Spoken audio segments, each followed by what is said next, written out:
Amis partenaires, amis auditeurs, bonjour, bienvenue sur la chaîne Gospel Intérieur pour cette quatrième vidéo de la deuxième série. Donc quatrième vidéo, je pratique qui je suis.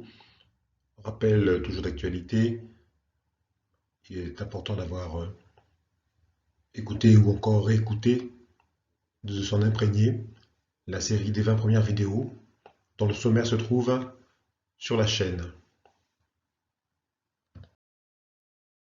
Maintenant que nous avons décidé, maintenant que nous avons décidé de commencer, eh bien nous allons agir, donc mon action, agir. Car oui, chaque être humain, je suis un être qui par nature est agissant, c'est-à-dire que ce que je suis, fondamentalement, est tourné vers un devenir qui s'accomplit dans une action, dans un agir qui est un flot permanent, comme celui de la vie.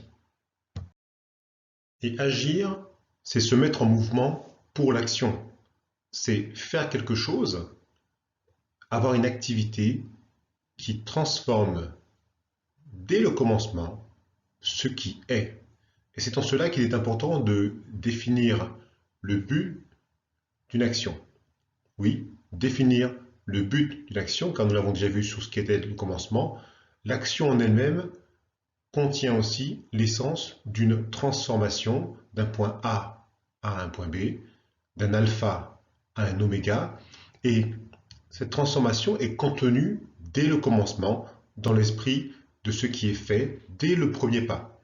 À ne pas confondre donc l'action avec l'agitation qui, elle, n'atteint pas ou peu son but, car en fait, elle n'est pas, on va dire, méditée suffisamment. Et donc, dans l'action, dès le commencement, dès ma décision, à partir du moment où je veux faire les premiers pas, eh bien, il faut toujours me souvenir de qui je suis, et je vous le rappelle, je suis avant tout, que je le sache ou non, quelle que soit ma croyance, mon obédience spirituelle ou religieuse, je suis un être de nature constitutionnellement spirituelle et à l'image d'un esprit qui par essence est à l'image du divin. Et c'est en cela que dans les Écritures, quand on vous parle d'être hors Christ, c'est de cela qu'il s'agit. Quand il vous parle d'être à la droite de Dieu, c'est de cela qu'il s'agit, du divin qui est en tout un chacun, au milieu de nous, et qui par lequel procède tout ce que nous faisons, que nous le sachions ou non. Alors autant le savoir et le pratiquer. Et ceci se retrouve dans toutes les traditions. Il ne faut pas croire que ici je vous parle de quelque chose de particulièrement euh, orienté vers une religion ou une autre, même si toutes ces clés se trouvent dans les évangiles, dans la Bible. Dans toutes les traditions, nous retrouvons cette vérité. Et c'est cette vérité qui doit être véritablement le point de départ de mon agir, et non l'inverse. C'est-à-dire que le point de départ de mon agir, c'est que je suis à l'image du divin. Et que donc, que tout ce que je vais commencer, que je vais entamer, que je vais faire, part et s'appuie sur ce principe, je suis à l'image du divin. Et c'est en ce sens qu'il s'agit donc, il ne s'agit pas de devenir, mais d'être ce que nous sommes déjà pour voir s'accomplir dans le pragmatique, dans le matériel, voir, on va dire, se concrétiser ce que nous avons d'abord médité ou simplement formulé du point de vue de qui je suis, c'est-à-dire du point de vue du divin en moi, pour aller vers l'être qui sera humain que j'exprime jour après jour. Et c'est en ce sens qu'on parle de chemin de sanctification, c'est-à-dire qu'il ne s'agit pas encore une fois de devenir saint, mais d'être ce que nous disent d'abord les Écritures, que nous sommes à l'intérieur, en Christ, à l'intérieur de nous, nous sommes déjà saints. Et ceci, je suis, est donc le point de départ de mon agir, et non l'inverse, c'est-à-dire qu'en fait, ce n'est pas l'action qui va décider de ce que je vais faire, c'est je suis qui décide d'abord de son être spirituel pour ensuite faire s'écouler toute la décision, toute l'action vers un devenir plus matériel ou immatériel. Petit rappel ici pour ceux qui ont déjà écouté la première série, donc quand on parle de chemin de sanctification, c'est le chemin de celui qui est déclaré saint et non pas celui qui sera saint. Donc attention, quand on vous dit que le saint a un chemin à suivre, il suit le chemin de ce qu'il est. Et c'est ce que nous sommes au regard des Écritures, chaque être humain est déclaré saint en Christ à l'intérieur de lui. À partir du livre des Actes, dans le Nouveau Testament, le mot saint désigne encore une fois ceux qui croient à la bonne nouvelle de Jésus, c'est-à-dire en fait à son enseignement, à ses actes et à son sacrifice et à tout ce qu'il a donné aux hommes pour que chacun puisse être heureux de savoir ces choses, pourvu que nous les pratiquions. Il a dit, vous êtes heureux si vous savez ces choses, pourvu que vous les pratiquiez. Et donc, selon la Bible, nous sommes déclarés saints et sommes invités à apprendre à marcher comme tels, aux yeux du divin, à l'intérieur de nous, bien sûr, et dans le plus grand divin. Donc, nous n'avons pas à chercher à devenir saints, nous sommes déclarés saints en Christ, en Dieu, c'est-à-dire par la nature véritable de notre être intérieur, par la bonne nouvelle que donne la connaissance de Christ en nous, c'est-à-dire de nous en Christ. Et les épîtres de Paul, qui sont dans le Nouveau Testament, le déclarent encore, saint, celui qui est saint, il est en marche par la pratique des prérogatives d'enfant du divin, d'enfant de Dieu qu'il a. Et donc dans l'action, il faudra toujours partir du divin en moi pour aller vers, pour vivre mon incarnation matérielle, mon expérience humaine. Donc en soi, je porte en moi le divin et le divin est mon véritable ADN en l'esprit.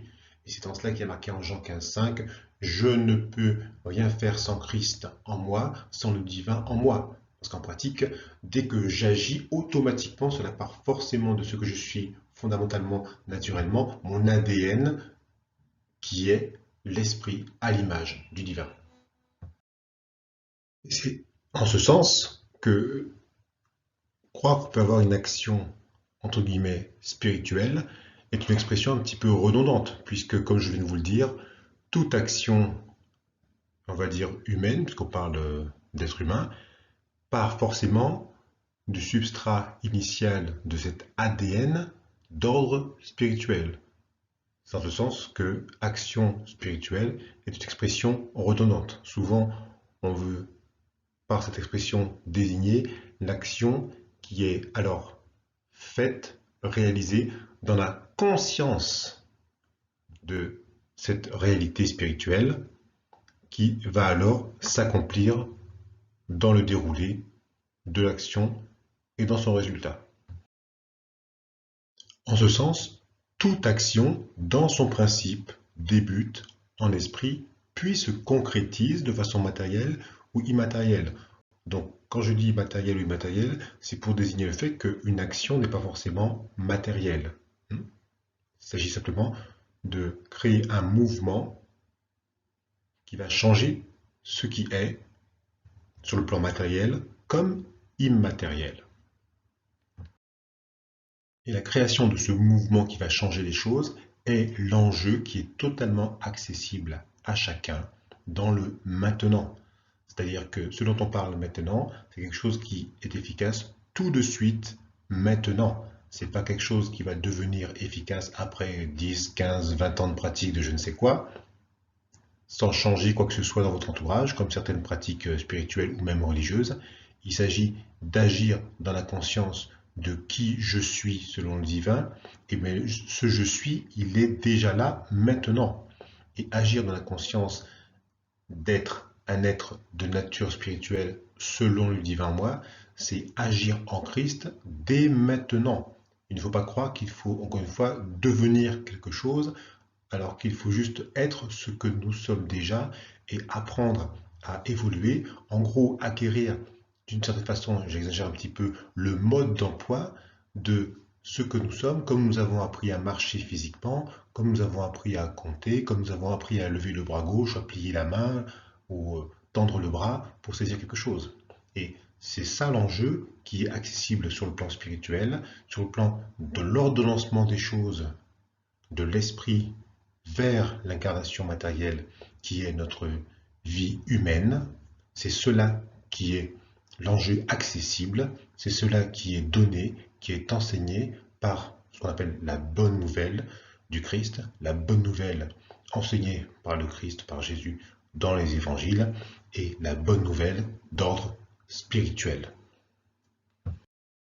Et c'est en ce sens que votre agir, que mon agir, va devenir une œuvre, du grec ergon, qui signifie une œuvre de l'esprit, puisque toute action part forcément de ce substrat en esprit. L'action, entre guillemets, spirituelle, mais vous savez de quoi on parle maintenant, eh bien c'est l'agir par l'esprit. C'est marcher par l'esprit, par le divin qui est en moi, être en Christ quand j'agis. Et cela se fait en étant habité par la promesse, par la parole du divin qui contient la promesse, ou la promesse qui contient la parole du divin, et qui contient le résultat déjà accompli de ce que je désire atteindre. Et dans la promesse qui contient la parole du divin, on parle de cette parole du divin, de la promesse, quand cette promesse contient des choses bonnes, agréables et parfaites que mon cœur désire, que je sais bonnes pour moi, agréables et parfaites, pour moi, pour mes proches, pour les autres, même pour la terre entière. Un exemple tout simple, quand vous désirez être guéri d'une maladie, eh bien votre désir de guérison est une parole du divin ancrée en vous. Et c'est elle qui est le point de départ de cette parole intérieure qui va vous faire alors agir selon cette parole, en obéissant à cette parole. Et ne pas douter dans son cœur que cette parole est là, c'est comprendre que cette promesse, cette parole qui est dans le cœur, est véritablement la, entre guillemets, vraie réalité déjà accomplie dans mon cœur. Et c'est en ce sens que quand le Christ dit, quand Jésus dit « tout est accompli », c'est sur le plan spirituel, sur le plan en esprit, votre guérison, par exemple, s'il s'agit de cela, est déjà réalisée en esprit. Et à vous de la saisir et de décider que c'est maintenant votre seule réalité intérieure qui va maintenant guider tout ce qui va se passer vers l'extérieur. Et c'est cela, par exemple, agir selon les lois spirituelles. Quand nous sommes habités par la promesse, alors nous allons pouvoir agir selon les lois spirituelles dont nous avons parlé dans le verbe, qui va s'exprimer, dans l'action, dans la ferme assurance de ce qu'on va espérer et dans la persévérance vers l'objectif. Et agir par l'esprit, marcher par l'esprit, par le divin qui est en moi, marcher en Christ, c'est saisir cette réalité déjà accomplie de ce que je désire voir s'accomplir dans ma vie, de bon, d'agréable et de parfait, et que me promet le divin, aussi bien dans les Écritures que spontanément dans mon cœur où est gravé le bon, l'agréable et le parfait. Et pour saisir cette réalité, eh bien, nous pouvons la saisir sous la forme de la parole qui est contenue dans la promesse, dans les promesses, car ces promesses sont le bon, l'agréable et le parfait que me veut le divin, que je peux réveiller en moi en la pratiquant, c'est-à-dire en verbalisant intérieurement comme extérieurement, en la faisant vivre en moi pour qu'elle me fasse vivre à son tour en devenant ma réalité tangible, d'abord de l'intérieur, en changeant l'intérieur, mes pensées, mon ambiance intérieure, ma météo intérieure, avant de déborder comme une fontaine jaillissante et d'aller imprégner tout l'extérieur, toute ma réalité. Donc maintenant, sachons nous rappeler que la promesse, que la parole contenue dans la promesse contient la volonté de Dieu, la volonté du divin, qui est bonne, agréable et parfaite pour moi bien sûr, comme pour tous mes proches, pour tous mes lointains et même pour toute la création. Quand je veux définir l'objectif de mon action selon le divin, eh bien, je peux m'en référer aux promesses. Ça veut dire quoi? Ça veut dire simplement que vous avez une vie qui est ce qu'elle est actuellement, et si vous voulez vous mettre en route dans l'action pour agir en esprit, agir selon en Christ en vous, eh bien, vous devez débuter par définir vos objectifs. Ça veut dire simplement, par exemple, prendre une feuille blanche, faire la liste de ce qui ne va pas dans votre vie, que vous voulez changer et qui a priori est bon, agréable pour vous, pour vos proches, etc. Et si vous n'avez pas d'idée, eh bien, je vous promets qu'il vous faut consulter les promesses, par exemple, de la Bible, mais a priori, parfois, chacun sait déjà ce qui ne va pas dans sa vie, en tout cas sait ce qu'il veut voir s'accomplir de bon et d'agréable et de parfait. Et donc il faut savoir que cette promesse, la promesse que vous pouvez consulter dans les Écritures par exemple, cette promesse contient donc la graine avec tout le programme de développement jusqu'à sa parfaite maturité qui est la réalisation de l'objectif. Donc il faut savoir consulter les promesses car même si on croit savoir ce qu'on veut, il arrive parfois qu'on ne se rende pas compte que ce que l'on désire, ce que l'on cherche à accomplir est dans la promesse.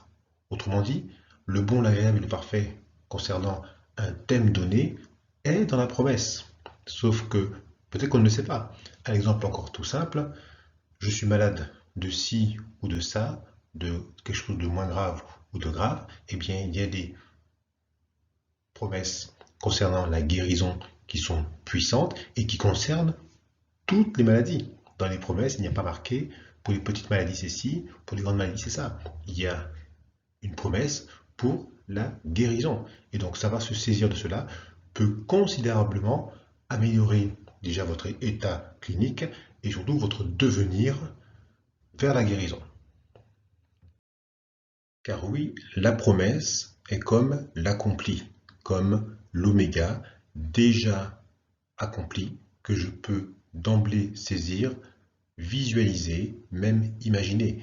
Et cet oméga sur lequel je me focalise en esprit comme par mon cœur, c'est lui qui va me montrer le chemin, c'est lui qui va insérer dans mon cœur spirituel la conviction du possible, des idées, des pensées, une inspiration bonne, c'est lui qui va créer des facilitations, c'est lui qui est à l'origine de heureux hasards, voire même de miracles qui veut me conduire à atteindre l'objectif.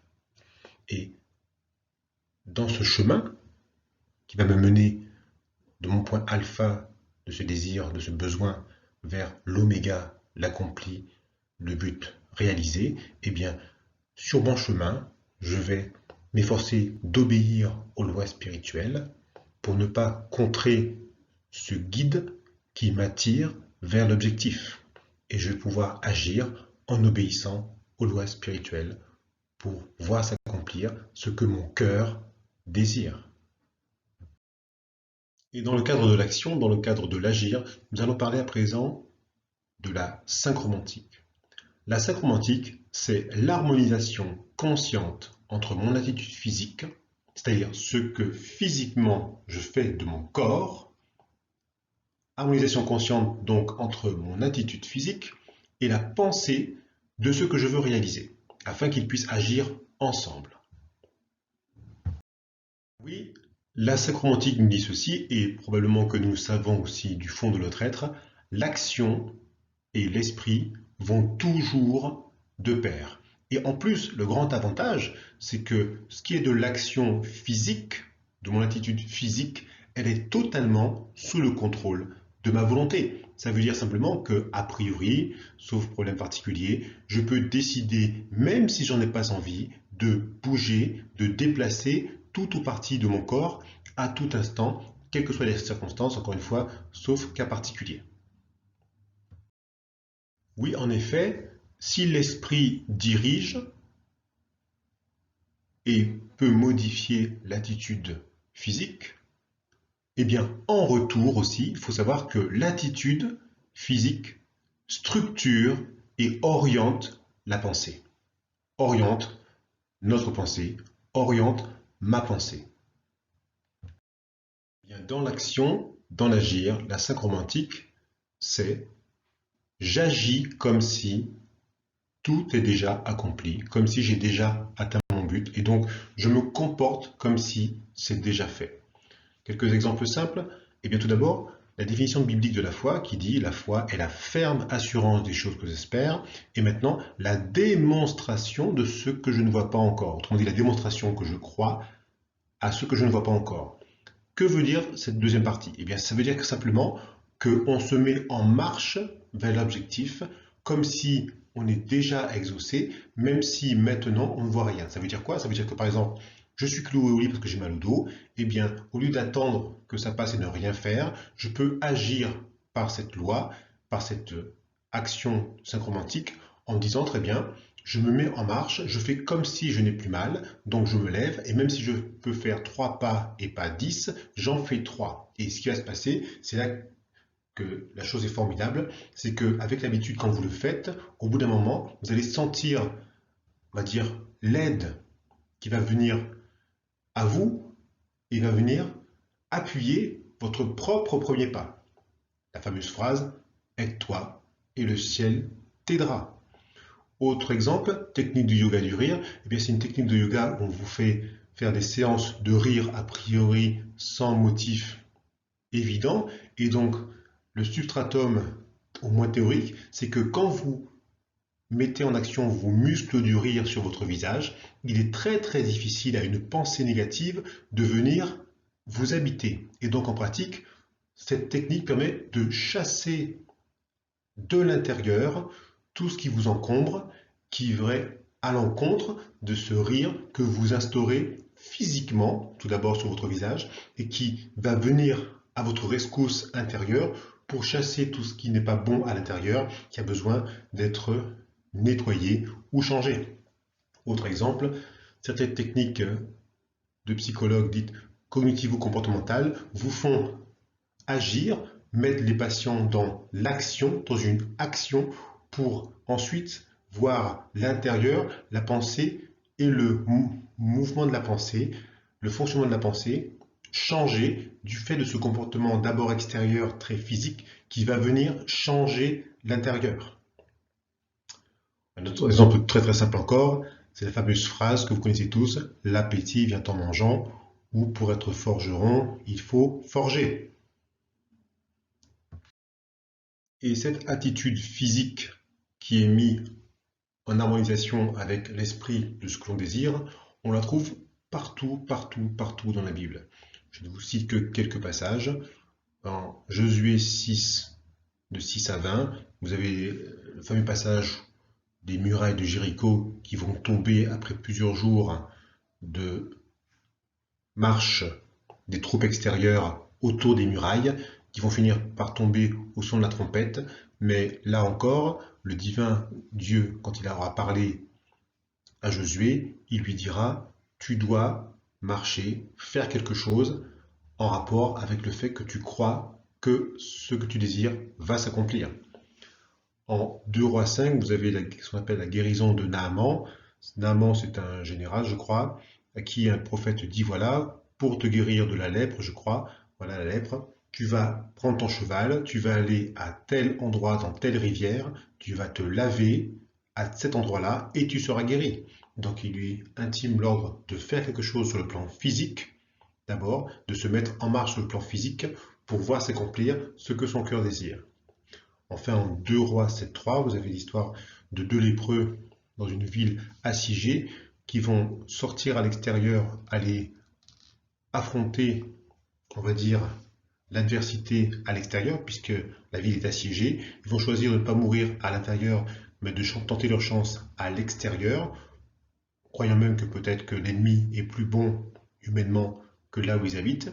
Et c'est en faisant ce mouvement vers l'extérieur qu'ils vont alors découvrir la vérité de la fuite de l'ennemi extérieur et qu'ils vont faire en sorte que la famine qui régnait dans la ville assiégée va totalement disparaître du fait de leur découverte, du fait de l'action qu'ils ont eue, en osant faire une action, en espérant qu'elle sera profitable à eux et peut-être aux autres. Il en est de même dans le Nouveau Testament. Toutes les formules où Jésus dit « lève-toi et marche » ou sinon « va ici ou là-bas, fais ceci ou fais cela », il s'agit en fait de la sacromantique, c'est-à-dire qu'en fait on demande à la personne de mettre en marche son corps physique vers quelque chose, vers un objectif qui montre qu'il croit qu'il va atteindre son objectif au-delà de son mouvement physique. En Jean 4, de 46 à 50, vous avez l'histoire du fils de l'officier du roi qui est malade, qui lui aussi, à qui Jésus va demander de croire simplement sur parole ce que lui dit Jésus, que son fils est guéri, et que donc d'aller et de constater, après avoir marché, après avoir mis son corps en action, qu'effectivement, la chose est arrivée. Même chose en Matthieu 8, de 5 à 13, le fils du centenier romain, le centenier à qui Jésus dit aussi que ton fils est guéri, mais simplement, tu vas le constater en te levant et en allant constater par ce mouvement physique, par cette marche vers la réalisation, que cela est arrivé effectivement. Il ne s'agit pas que de croire que les choses basiques arrivent sur une parole, mais aussi que de croire que celui qui désire obtenir quelque chose se bouge vers la chose qu'il désire. Et maintenant, quelques exemples pratiques pour la vie de tous les jours, pour chacun aujourd'hui. Problème sur mes besoins matériels. Comment je vais mettre mon action en marche? Eh bien, tout d'abord, je dois savoir donc toujours pareil, je suis pourvu en toute chose par le divin. La promesse intérieure qui gravit en moi est le divin, Dieu, pourvoit à tous mes besoins. Donc, même si matériellement, aujourd'hui, j'ai des soucis matériels, etc., quand je proclame cela de l'intérieur, je déclare au divin en moi que je sais maintenant ce qui est bon, agréable et parfait pour moi, et je sais que c'est ça la vérité. Et donc, dans mon attitude extérieure physique, dans mon action, je vais devoir me comporter comme si je sais déjà que c'est la vérité.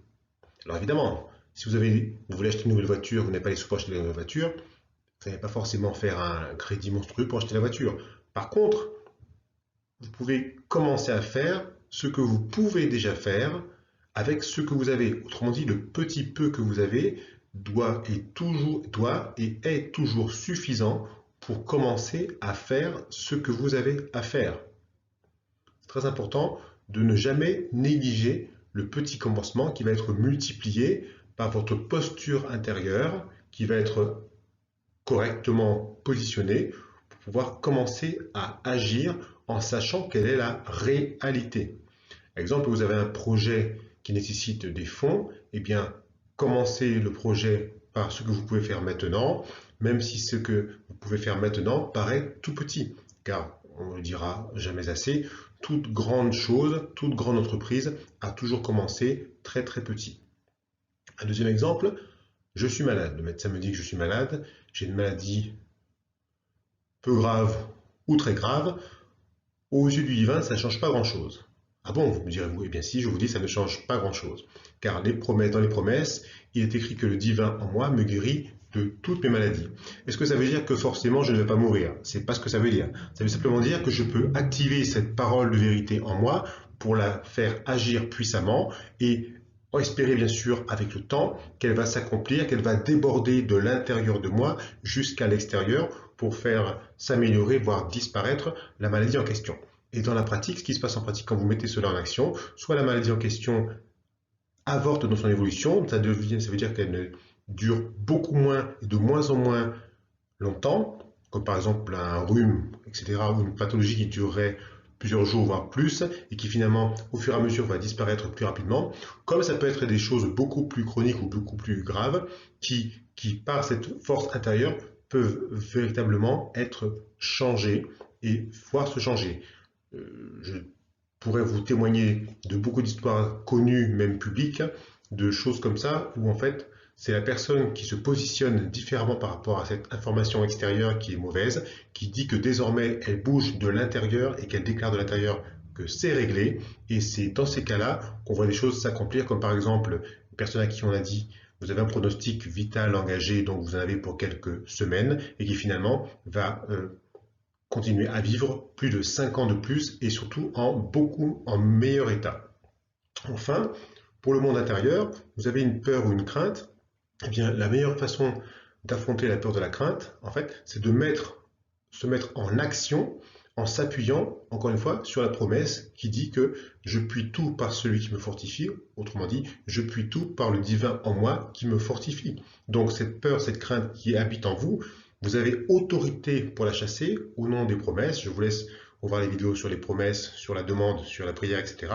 Et donc, vous pouvez donc commencer à agir en étant parfaitement conscient de votre positionnement dans le « je suis » à l'image du divin. Vous avez une peur particulière, eh bien affronter sa peur, c'est pas aller face à elle pour la provoquer, c'est déclarer que oui, actuellement, je sais qu'il y a une crainte qui m'envahit ou une peur qui habitait en moi, mais je déplace mon corps physique comme si je n'ai plus peur, et tôt ou tard, cette peur physique ou intérieure va disparaître parce qu'elle n'a pas d'autre choix que d'obéir à la proclamation que je fais, qui proclame mon autorité dans mon royaume intérieur tout d'abord, puis dans l'extérieur. Comte Ferraud, les vidéos sur ce sujet, sur le royaume intérieur, sur la demande, sur les promesses, sur la prière, etc. Et donc dans tous les cas, vous remarquerez qu'il faut d'abord faire comme on sait. Un grand sage avait dit, il faut commencer comme on sait. C'est un peu la métaphore aussi de la multiplication des pains et des poissons par Jésus dans la Bible. Il ne part jamais de rien, il part de quelque chose de petit pour aller vers une multiplication qui va pouvoir pourvoir aux besoins en question. Et dans l'action et dans cet agir, il faudra être persévérant, car la persévérance est une loi spirituelle. En Proverbe 18:9, on peut dire « Celui qui se relâche de son travail est frère de celui qui détruit ». Cela veut dire simplement que par le respect et votre obéissance aux lois spirituelles que vous connaissez, en fait, les lois spirituelles vous permettent de tisser comme une toile qui est un chemin pour que la promesse s'accomplisse. Et plus vous êtes obéissant à ces lois spirituelles, en fait, plus vous facilitez l'exaucement de la promesse, qui est cette parole intérieure gravée en nous, qui est bonne, agréable et parfaite à l'image du divin, et qui a une seule nature, c'est de s'accomplir, et que nous pouvons largement faciliter en obéissant aux lois spirituelles de Dieu et du divin. Et c'est en cela qu'il faut être persévérant et pas dans une agitation stérile. Il faut être persévérant dans ce travail d'obéissance aux lois spirituelles qui nous font faciliter le chemin vers l'objectif. En conclusion, sachons nous rappeler que chacun, je suis un être constitutionnellement esprit à l'image du divin et que je suis un être agissant comme le divin, créateur comme le divin. Et tout ce que je fais est une production qui part d'abord de ce je suis divin à l'intérieur de moi.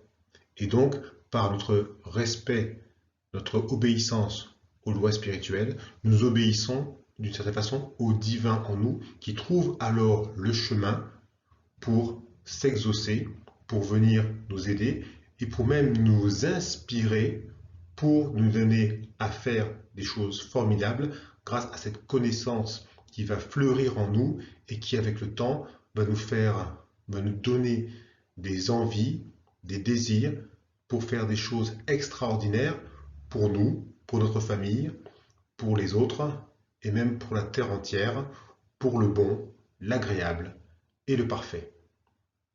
Fin de cette 4e vidéo.